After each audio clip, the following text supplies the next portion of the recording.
Blog Talk Radio. This is the Light of Truth radio broadcast with Michael Boldea.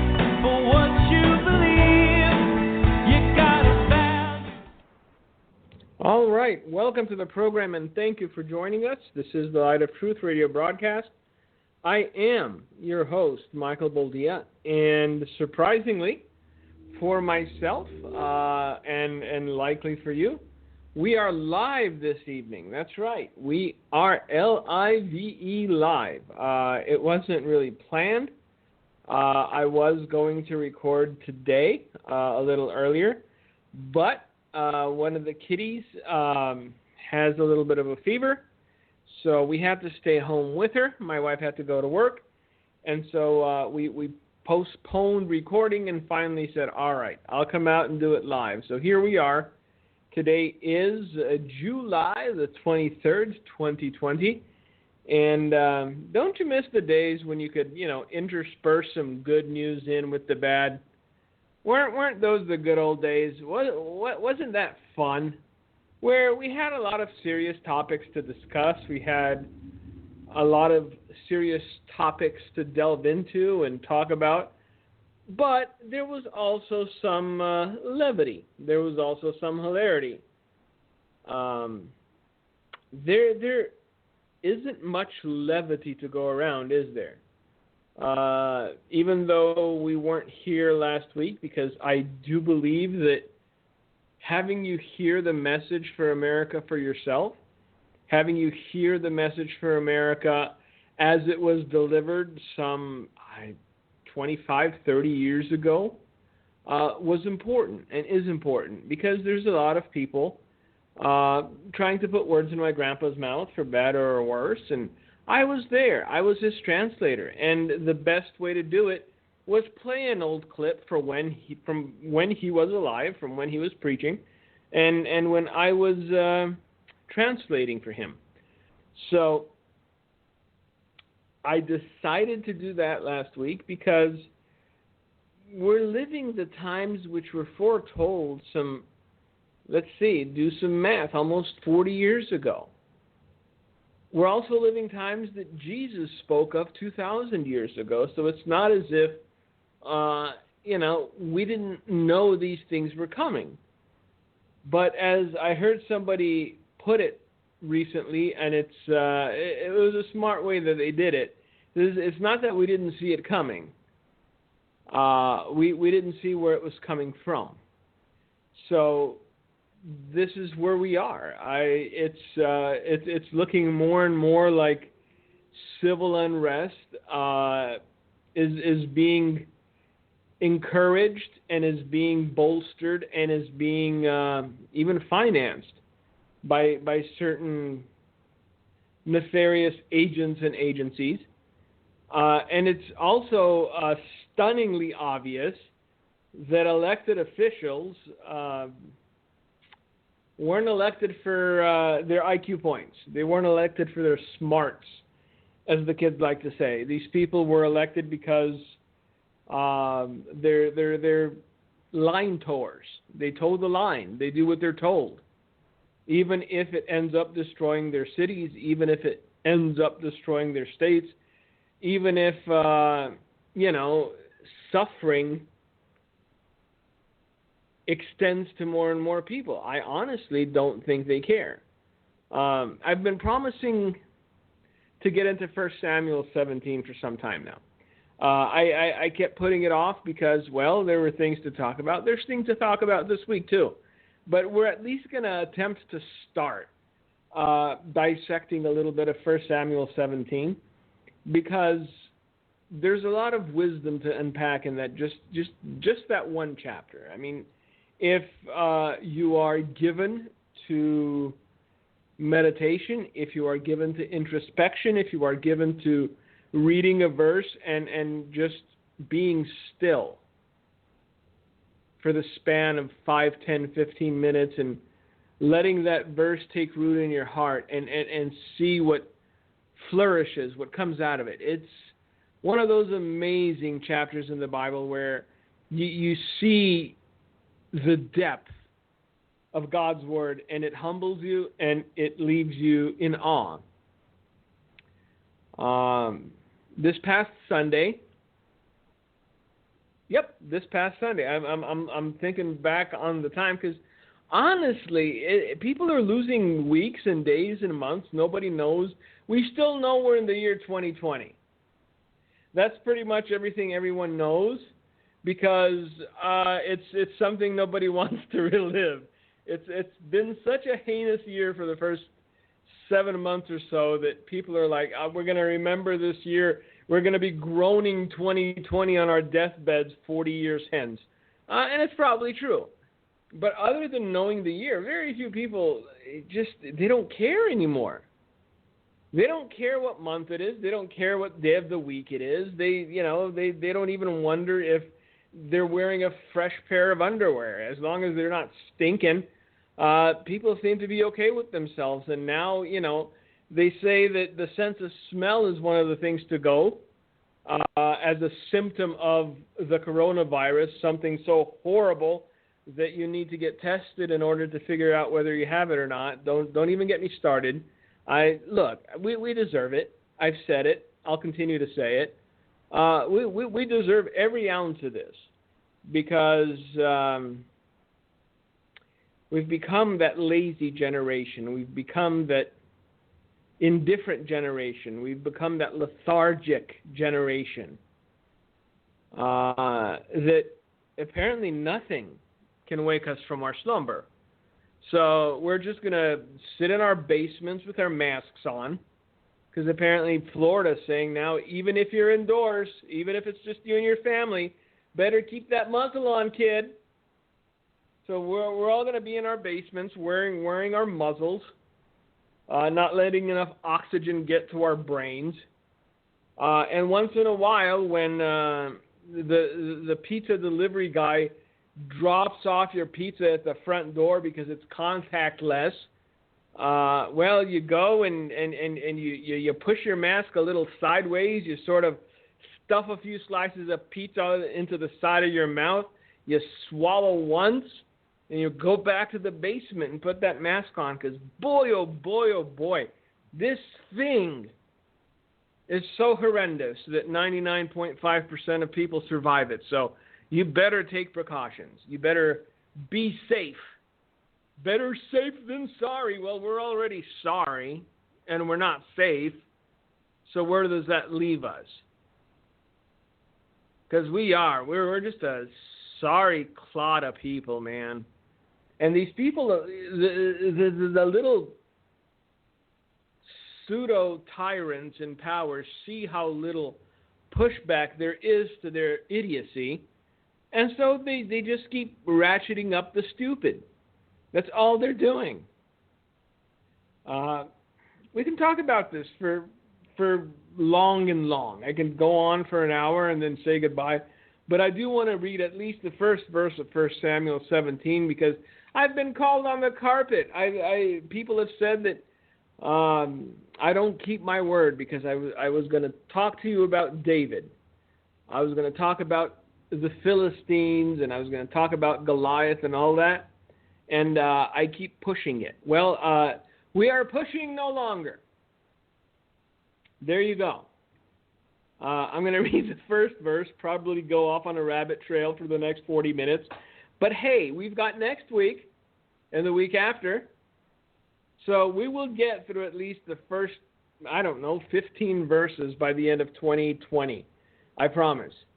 1 Samuel chapter 17 verse 1 says this: Now the Philistines gathered their armies together to battle, and were gathered at Soshah, which belongs to Judah.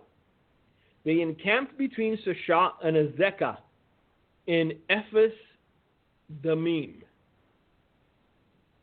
So the Philistines gathered their armies together for a purpose. The darkness has likewise gathered its armies together for a purpose.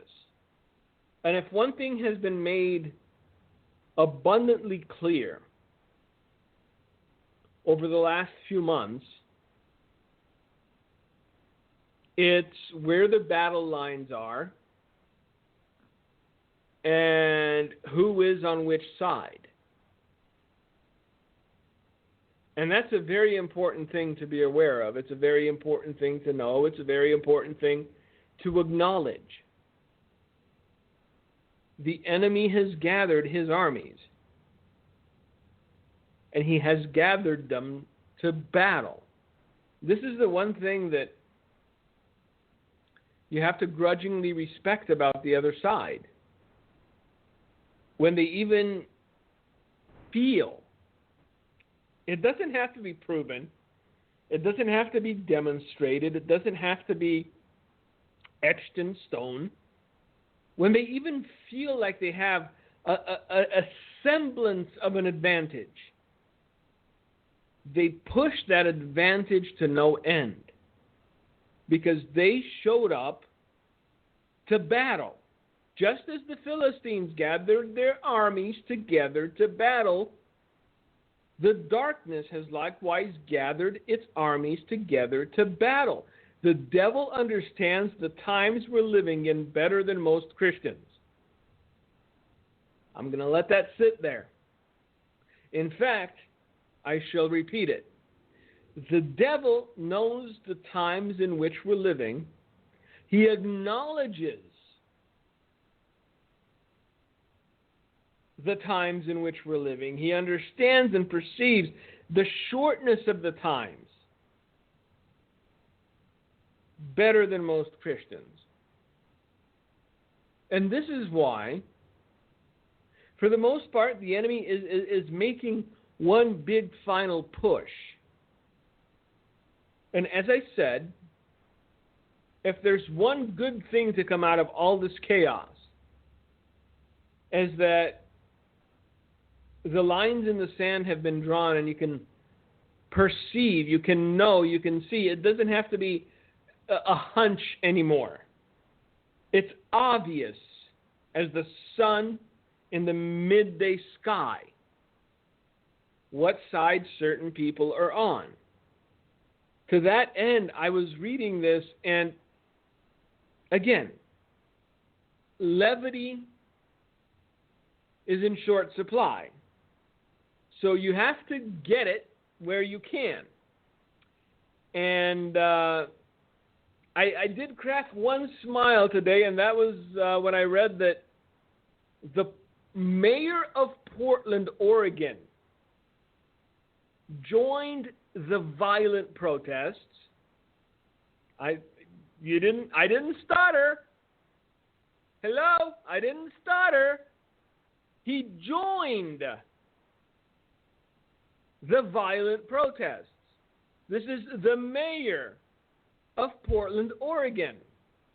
So for the last, 2 months now, 58, 57 some odd days, Portland, Oregon is being assailed by criminals and ne'er-do-wells. It's a city under siege. And last night, the mayor of Portland joined in with the violent protests. Now, if you haven't seen a picture of the mayor of Portland, he's exactly what you'd think he was. Just pasty, limp-wristed, one of those people. Yes, I said those people. Pasty and limp-wristed. And he went out last night trying to make his bones. He went out last night thinking he was going to get praised for letting his city go to ruin, for giving in to the mob, for allowing 20-somethings with daddy issues to burn down government buildings. So he went out attempting to get his 5 or 15 minutes, as it were. Because I guarantee you, when this man thought it through, he didn't think that what happened last night would happen to him. There was no way that crossed his mind, because if it would have, he would have stayed home. So he goes out thinking he's going to get, you know, have you seen at concerts those human waves where somebody's just bounced around on people's arms lovingly? And then some YouTube clips have those same people, when people get tired of, you know, holding them up, just letting them drop on their faces. But again, different story. Mayor of Portland goes out thinking he's going to get his accolades. He's going to get his comeuppance. You know, he's going to get his G card, meaning gangsta. Because, you know, he let it go down. He let it go down. He let every business burn in his town. He didn't care. The police was told to stand down. Looters, rioters, and all manner of criminal element ravaged this city for 2 months. And the one mistake they made was that they tried to get into the federal building and burn it down. And federal means federal.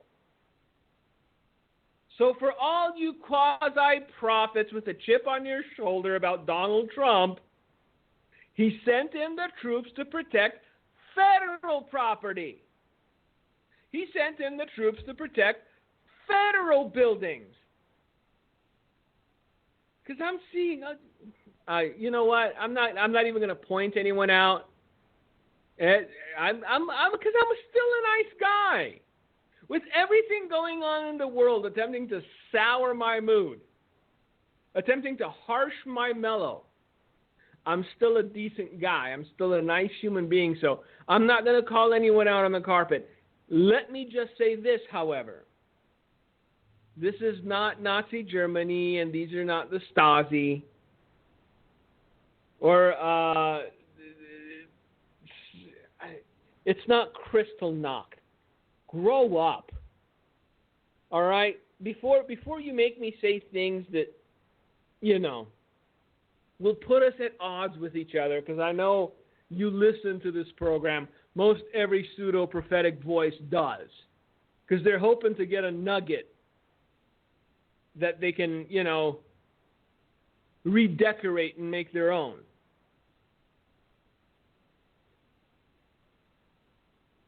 Again, off on a tangent. I don't want to go there. Let me just backtrack a little bit and tell you what happened to the mayor of Portland, so that you might understand how it intertwines with that verse, the first verse in 1 Samuel 17. The Philistines gathered their armies together to battle. Everyone knew what side everyone else was on. Another thing that very few believers who choose to sit on the sidelines understand is that if the other side wants war, if the other side wants battle,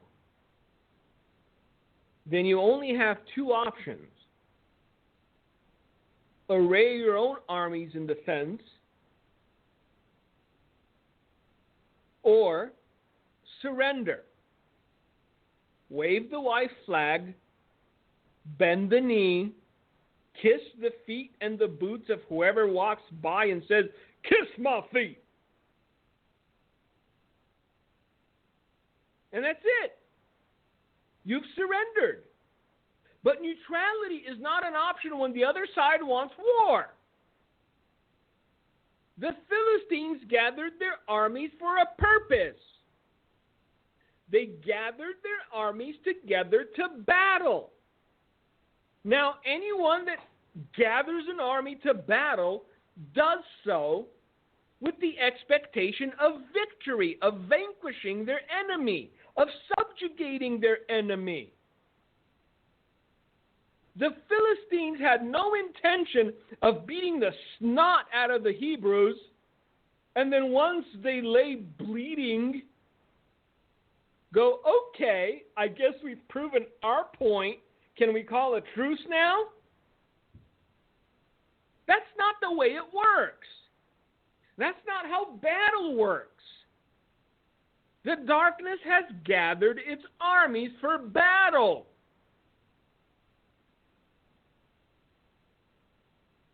Will you surrender or will you fight? Because these are your only two options. I hope I'm making myself clear. If the other side has arrayed itself in battle formation, intent on battle,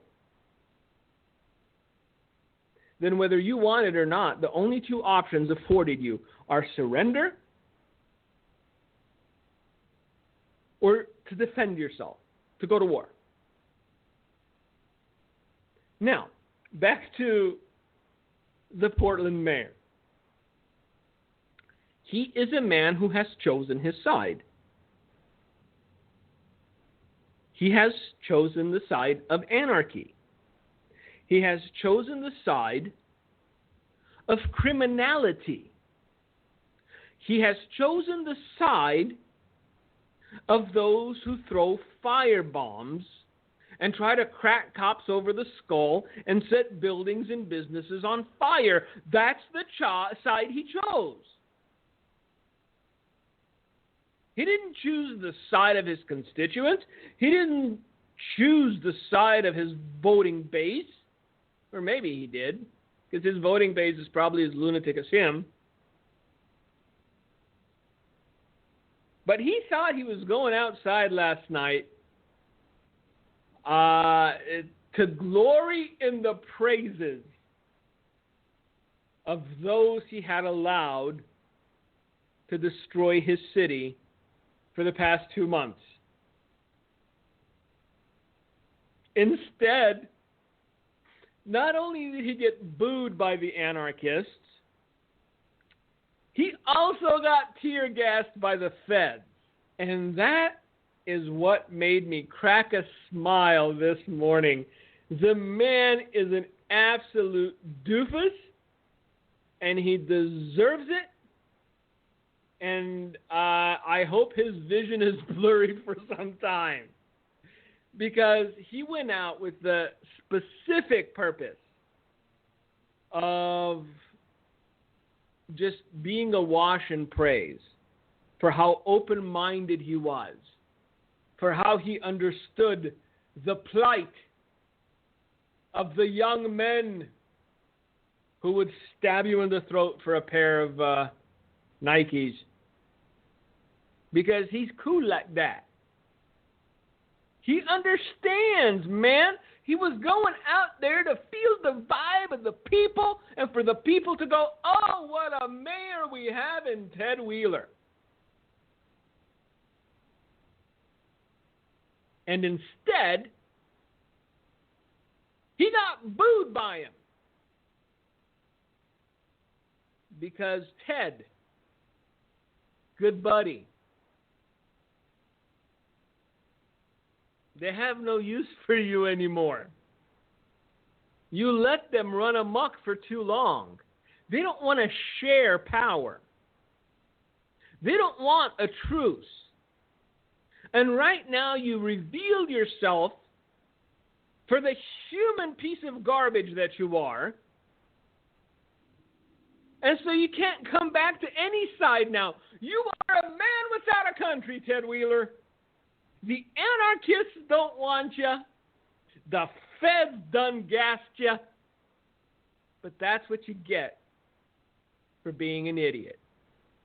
So, Portland Mayor Ted Wheeler joined a violent demonstration in his city Wednesday night at which protesters threw flaming bags of garbage at a federal courthouse, and where he was jeered by the crowd before being tear gassed by federal officers. That brought a smile to my face,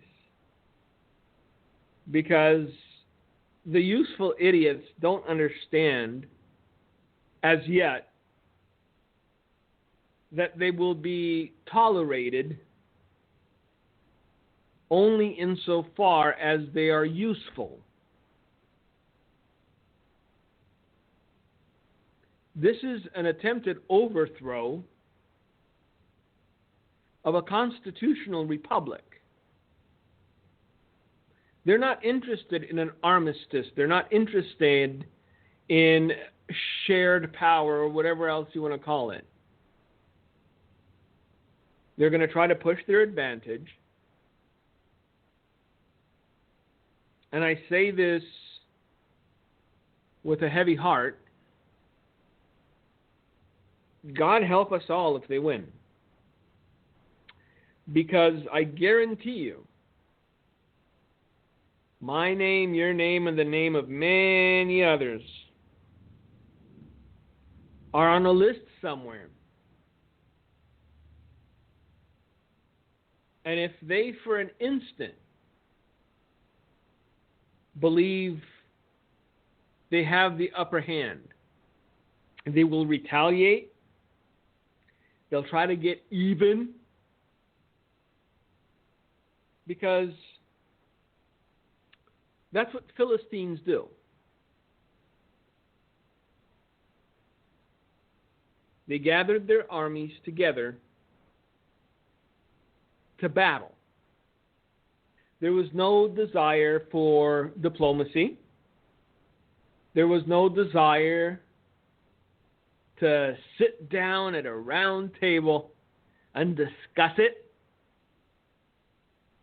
The Philistines thought they had this in the bag. Otherwise, they wouldn't have bothered to gather their armies together to battle. Understand that when an army makes the first move, when an army gathers itself together to battle, when it comes to attack another nation, there is a presumption of having the upper hand. There is a presumption that the odds of victory are in their favor. There is no army that, knowing with certainty that it would lose a battle, set out to attack another nation. That would be foolhardy. So, we have to take what's going on in this nation seriously. Because if the darkness has gathered its armies together to battle, the darkness has convinced itself or talked itself into believing that it sees a path to victory. The darkness has talked itself into believing that at the end of all the bloodletting, at the end of all the loss of life, at the end of all the burnt businesses, at the end of all the damaged cities, they would come out on top. This is what they're presupposing.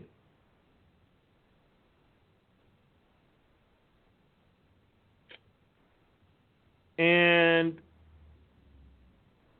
as is often the case, as was the case with the Philistines, overconfidence is a killer, isn't it? But man, they're confident. And look, every single day that passes, a new quote-unquote public figure, a new quote-unquote politician announces which side of the battle they're on.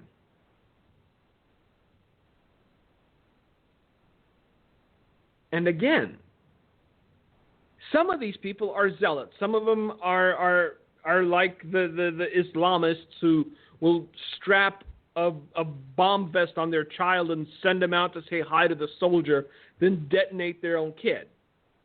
Some of these people are past gone.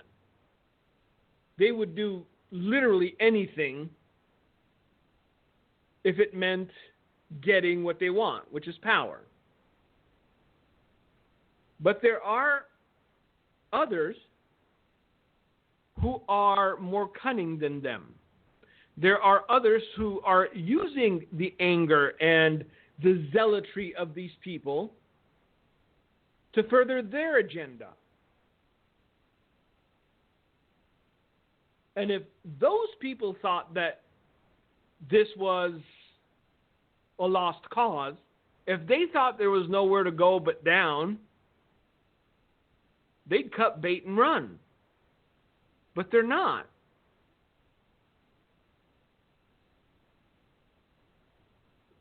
The mayor of Portland, Oregon, joined the criminals last night. Now, the criminals didn't want anything to do with them, because to them, he is also the enemy. Then Ted got a face full of the good stuff, because Ted was amidst a group that was trying to destroy federal property. Again, federal. All you Facebook prophets who keep going on about, Crystal Knox.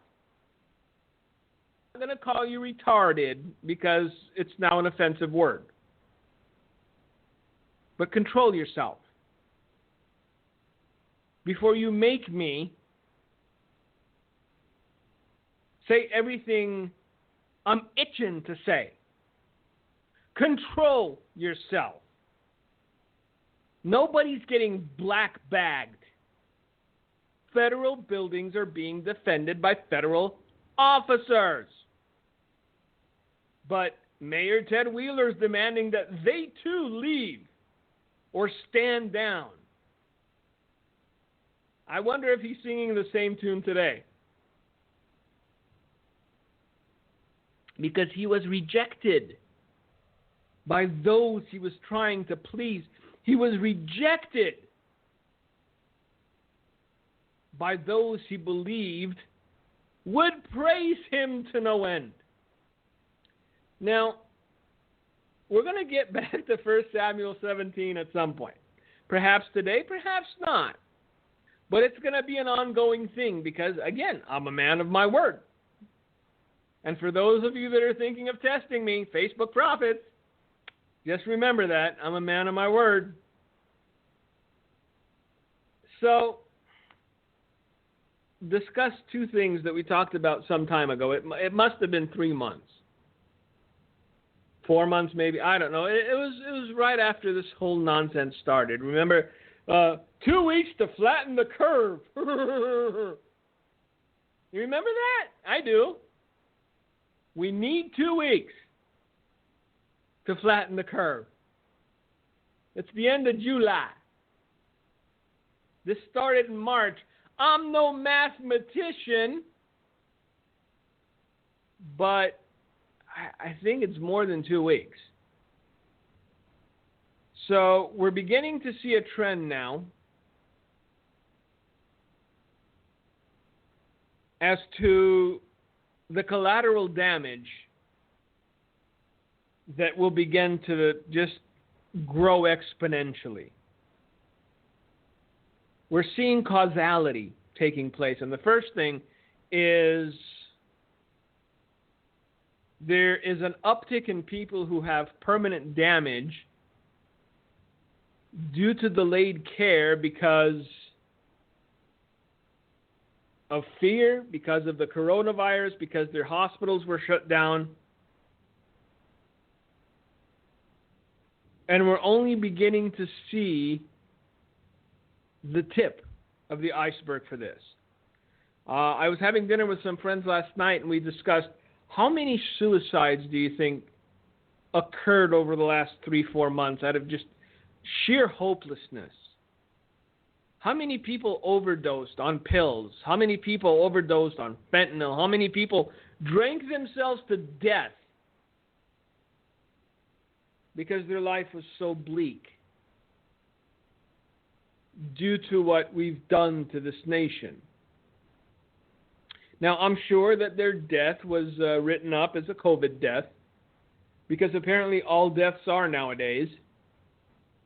Nobody's dying from flu or cold or broken necks from bike accidents, apparently.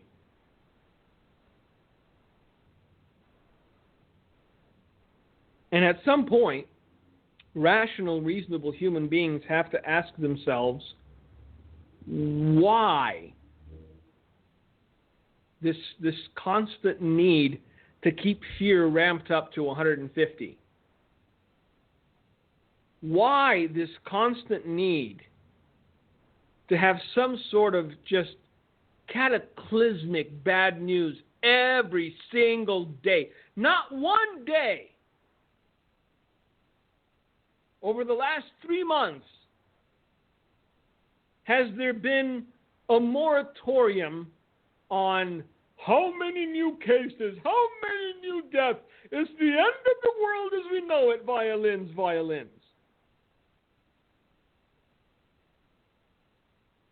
Not one day did they, hey, we're a little hopeful. Look, this stuff kind of works and this stuff kind of works. And if you're not 95 and obese, you've got a good chance of survival. Nope.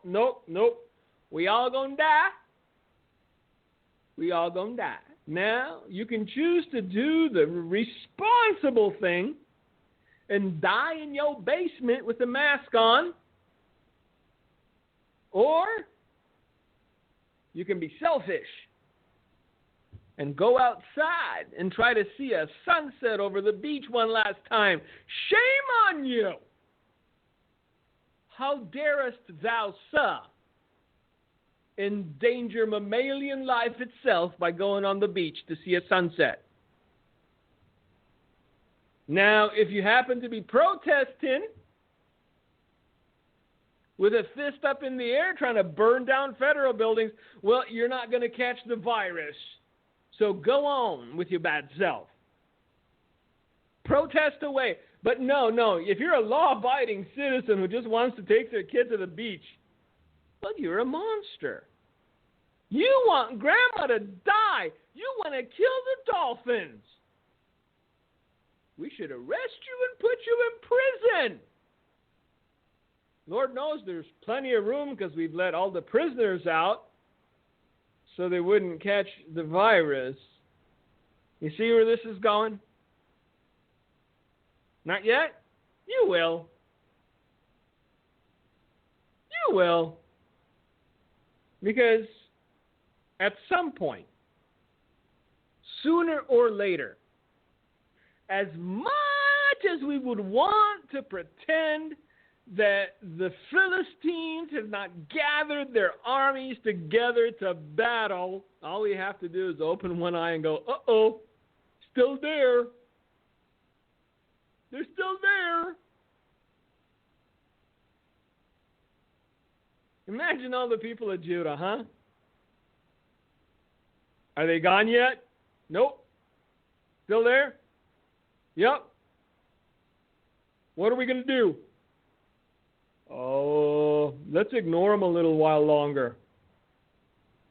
We're going to get deep into this. Like I said, depending on how deep I want to go here, we got at least 4 months of material from just one chapter in the Bible. But yeah, I know it's there's just, I've read it all so many times, brother. There's nothing new. Want to bet? How much you want to bet? I know we're not supposed to bet. It was a joke. Every time you read the Word of God, whether the Old Testament or the New Testament, if your heart is hungry and you want truth, God will pour it into you. God will feed you because He is a good God. And if you ask Him for bread, He will not give you a stone. But guess what most of us are doing rather than asking for bread?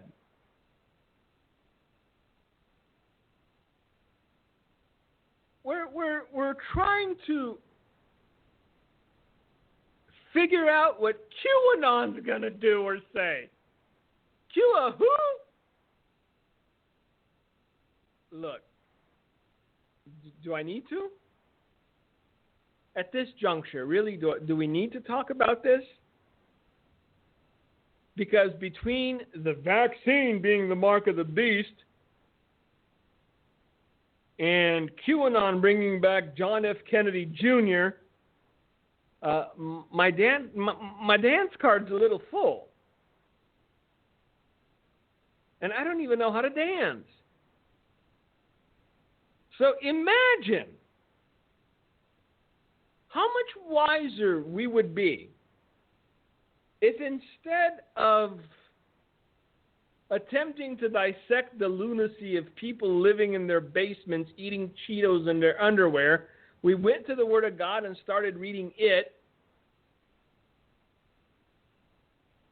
with open hearts to receive wisdom. Just imagine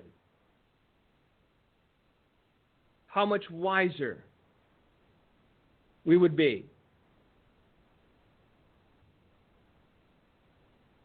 So, like I said, for the past few months, I've been talking about the unintended consequences of this prolonged shutdown.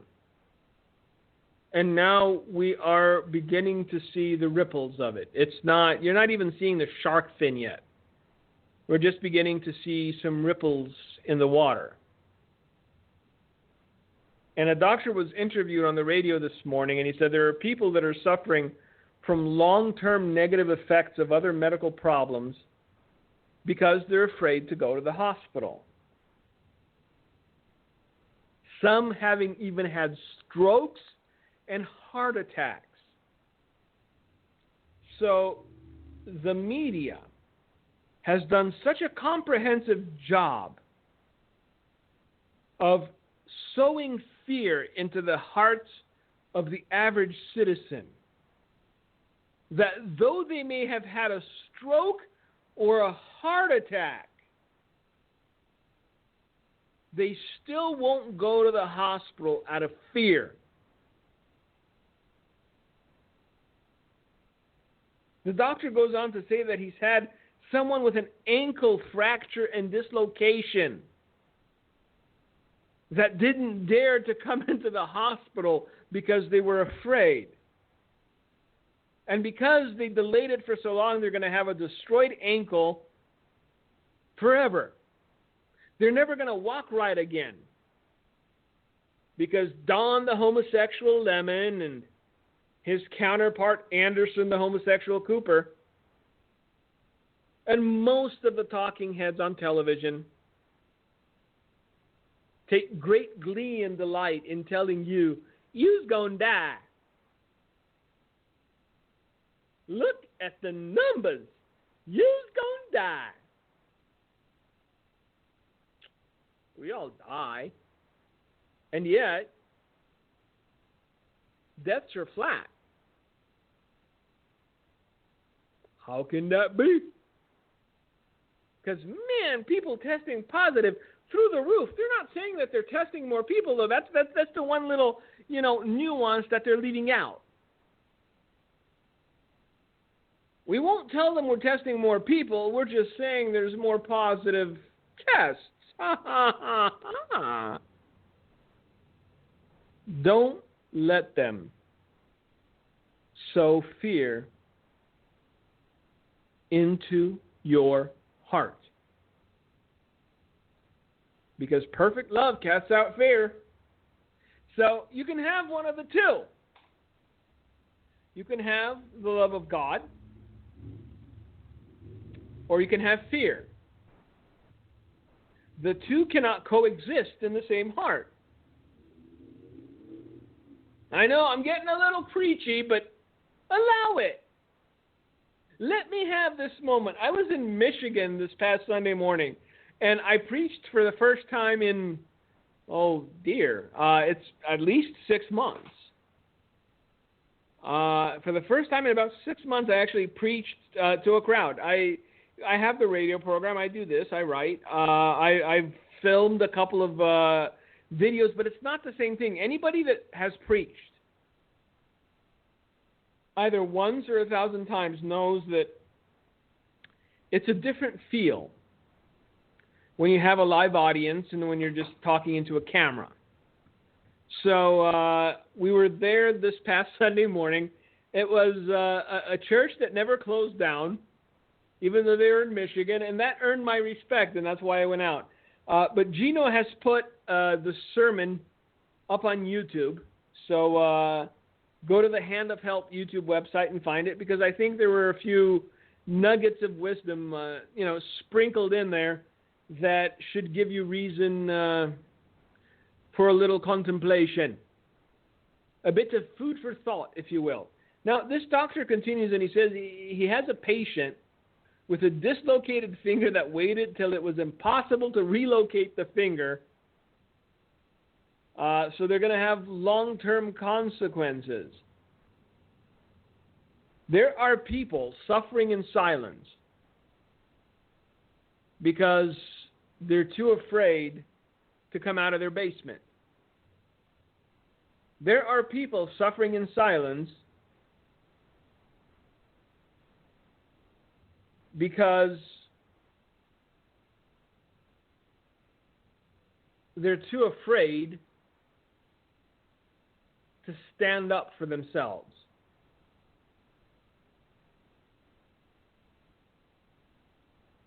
The Philistine army has gathered together to battle. And this will be a battle on many fronts.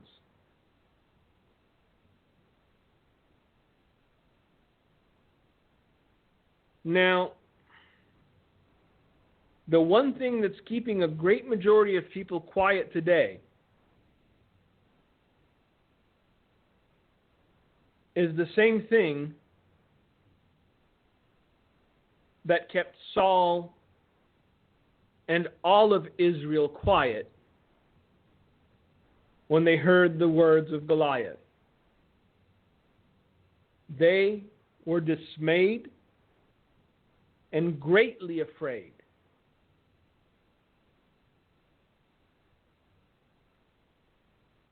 And many law-abiding, honest people are in the same boat today. They see the words of the Philistine. They understand deep down logically that what the Philistine is saying is just so out of bounds that if ever his words became reality, we would no longer recognize the country that we live in. And yet, because they are dismayed and greatly afraid, they continue to be silent.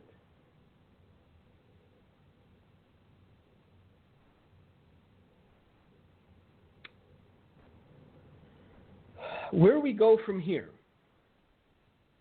is a question that I have pondered for a while now. And at this juncture, the only sure thing is that where we go will depend upon what the people of God do. Will we be dismayed and greatly afraid to the point that we will surrender? And after having surrendered, be slaughtered because the enemy takes no prisoners?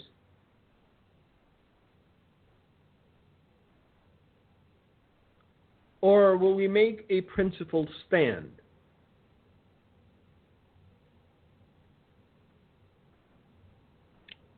I guess next week we're going to keep on with 1 Samuel 17, aren't we? Because there is so much to unpack. But for now, there's one other piece of news, I guess it's news, that I warned you about. What, 2 months ago, 3 months ago? Unemployment jobless claims unexpectedly rise to 1.416. Because as long as you're keeping people locked in their basements, as long as you're mandating that people can't open their businesses fully, this blip we saw in March was like that big inhale of breath you take after you've been underwater for some time. That's what it was. That's why there was this big job spike. Because people had been underwater for so long, they'd been without oxygen for so long, that now that their head was above the surface, they took the biggest inhale that they could.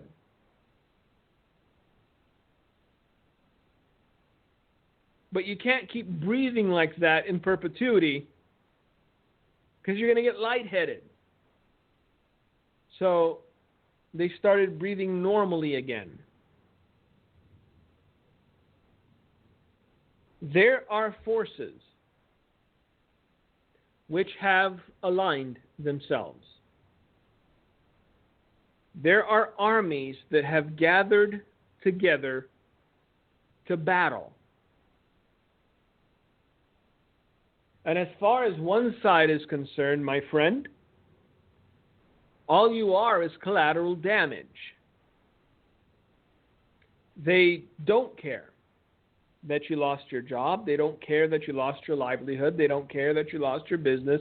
They don't care that ruffians and ne'er-do-wells burnt down your house. It's all collateral damage. Because they didn't gather their armies together to battle simply to let you live your life as you had been up until this point. And that's the thing that most people need to wake up to. Your life will never be the same again if the Philistine is allowed to win.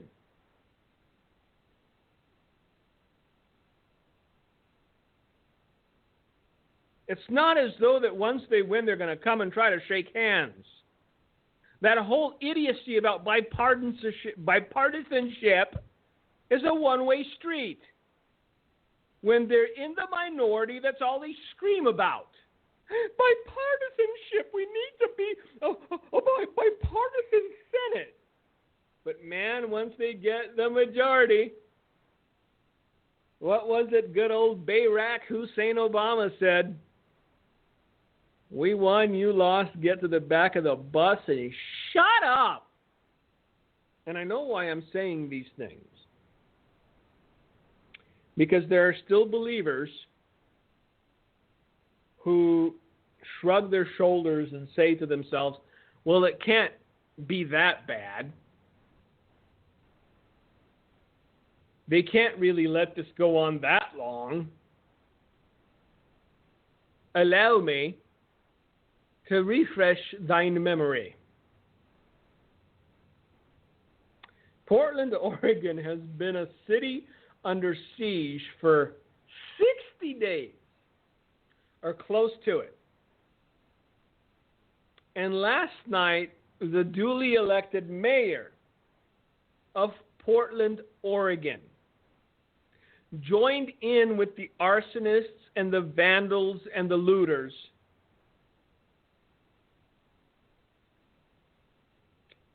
even though he wasn't welcomed by them. The man picked his side.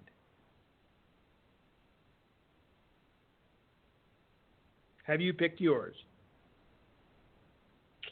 That is the question. Because eventually,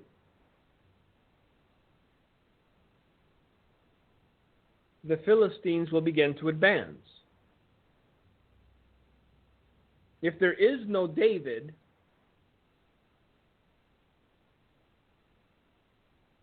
then the Philistines will take it as a sign of cowardice and just advance. Now, in the upcoming weeks, we will get into the mindset of David. We will get into who this young man was, why he was able to do what an entire army could not.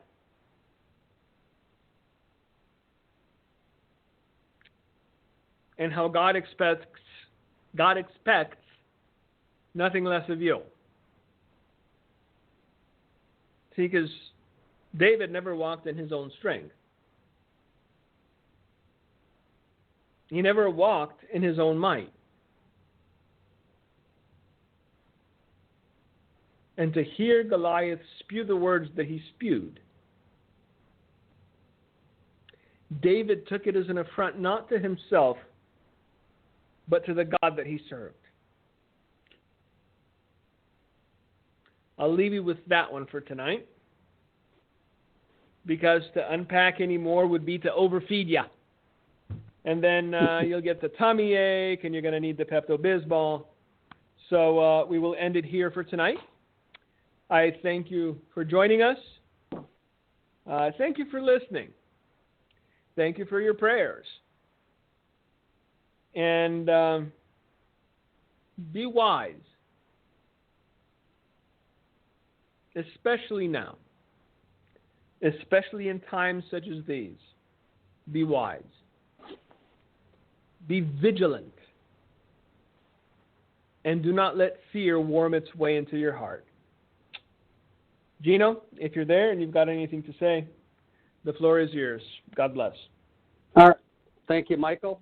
As Mike said, on YouTube is the message from last Sunday, 7/19/2020, and it's definitely worth listening to. I think Mike challenges the whole fear, trepidation, issues that people have kind of been talking back and forth about the whole situation with church lockdown, and that it's really a solid message and biblical message. Also, 2 weeks ago, we did a program called Wake Up America, and we will be putting that up on YouTube as well. I actually put a 1-hour audio together of the message for America, with Mike translating and Dimitri giving the message in 1-hour format. So we will be uploading that to YouTube. And please let people know about the broadcast Light of Truth every Thursday night, 6 o'clock to 7 o'clock Central Time. Also, please let others know about the books, Through the Fire, Dreams and Visions, and the DVD Wake Up America. This is the hour to warn, blow a trumpet, and let people know to wake up. Thank you so much tonight for listening. Thank you for listening to today's broadcast, The Light of Truth, with Michael Boldea. If you would like to order a copy of today's broadcast, please visit our website at handofhelp.com. If you have questions about our ministry, you can email us at handofhelpoffice@aol.com, or simply call us at 920-206-9910. God bless you.